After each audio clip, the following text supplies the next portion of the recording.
দর্শক, এই মুহূর্তে আমরা দাঁড়িয়ে আছি ঢাকা ময়মনসিংহ মহাসড়কের রহমতপুর বাইপাস এলাকায়।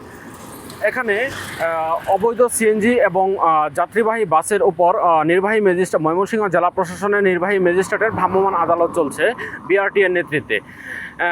গতকাল বিভিন্ন পত্রপত্রিকায় সংবাদ প্রকাশিত হয়েছে ঢাকা ময়মনসিংহ মহাসড়কের উপর দিয়ে চলাচলকারী যে সিএনজি অটোরিকশাগুলো আছে তাদের বেশিরভাগই ফিটনেসবিহীন, মহাসড়কে ওঠার নিয়ম নেই। তারপরেও তারা মহাসড়কে অতিরিক্ত ভাড়া নিয়ে তারা গাড়ি চালাচ্ছে। আমরা যদি ময়মনসিংহে এবারের ঈদ উল ফিতরের পরিসংখ্যানটা বলি, হাসপাতাল এবং পুলিশ সূত্র আমাদেরকে যেটি জানিয়েছে যে শুধুমাত্র এবারের ঈদে প্রায় 10 জনের অধিক সড়ক দুর্ঘটনায় নিহত হয়েছে এবং প্রায় 2 শতাধিক আহত রোগী হাসপাতালে ভর্তি আছে।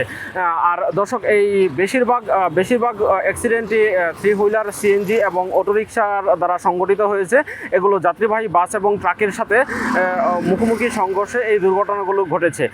তো দর্শক, আমরা এই মুহূর্তে নগরীর ময়মনসিংহ ঢাকা যে হাইওয়ে রোড আছে, এই হাইওয়ে রোডে রহমতপুর বাইপাসে এখানে এসেছি। আমরা এখানে দেখতে পাচ্ছি যে ময়মনসিংহ জেলা প্রশাসনের নির্বাহী ম্যাজিস্ট্রেট, তিনি বিআরটি এর নেতৃত্বে তারা হচ্ছে এখানে এসে জরিমানা করছেন। দর্শক, আমরা একটু কথা বলতে চাই ময়মনসিংহ জেলা প্রশাসনের নির্বাহী ম্যাজিস্ট্রেটের সাথে। আচ্ছা, আপনারা আজকে এখানে কি ধরনের গাড়িতে জরিমানা করছেন? জি, আমাদের কাছে প্রায় অভিযোগ ছিল যে অনেক গণপরিবহনে যারা হচ্ছে এখন ঢাকার দিকে যাচ্ছেন তারা অতিরিক্ত ভাড়া আদায় করছেন।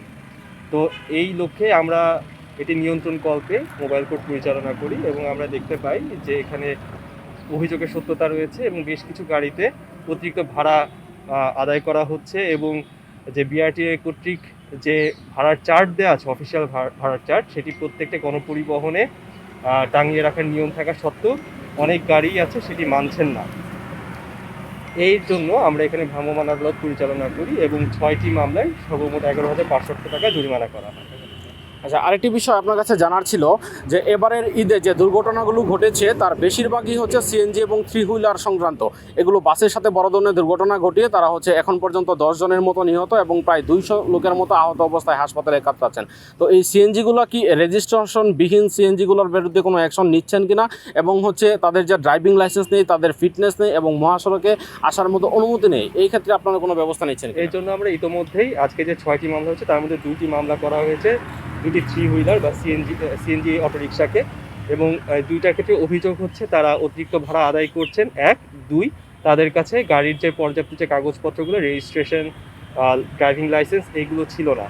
এই কারণে তাদের 2টি সিএনজি অটোরিকশাকে জরিমানা করা হয়েছে এবং আমাদের এই কার্যক্রম জেলা প্রশাসনের নেতৃত্বে অব্যাহত থাকবে। দর্শক, আমরা কথা বলছিলাম জেলা প্রশাসনের নির্বাহী ম্যাজিস্ট্রেট রাফসান রাব্বির সাথে। তিনি আমাদের যেমনটা বলছিলেন যে যাত্রীবাহী বাসে অতিরিক্ত ভাড়া আদায় করা হচ্ছে, এরকম অভিযোগের ভিত্তিতে তারা এখানে অভিযান পরিচালনা করেছেন এবং হচ্ছে সিএনজি এবং 3 হুইলার যেগুলো চলছে সড়কে অবৈধভাবে, সেগুলোর বিরুদ্ধে তাদের অভিযান অব্যাহত আছে। দর্শক, আমরা গতকালকে কথা বলেছিলাম বিআরটিএর সহকারী পরিচালকের সঙ্গে। তিনি আমাদের যেমনটা জানিয়েছিলেন যে তাদের অভিযান অব্যাহত রয়েছে। জেলা প্রশাসক ময়মনসিংহের জেলা প্রশাসক মফিজুল আলমের সাথে আমার গতকালকে কথা হয়েছে। তিনি আমাদের যেমনটা বলেছিলেন যে ঈদ উপলক্ষে যেহেতু যাত্রীর চাপ বেশি, সেহেতু তাদের অভিযানের পরিমাণটা একটু কম ছিল। ঈদের পর একটু রিল্যাক্স হলে, যেমন আজকে থেকে তারা হচ্ছে পুরোদমে অভিযান শুরু করেছেন। দর্শক, ঢাকা ময়মনসিংহ মহাসড়ক থেকে এই মুহূর্তে এই ছিল আমার কাছে সর্বশেষ পরিস্থিতি।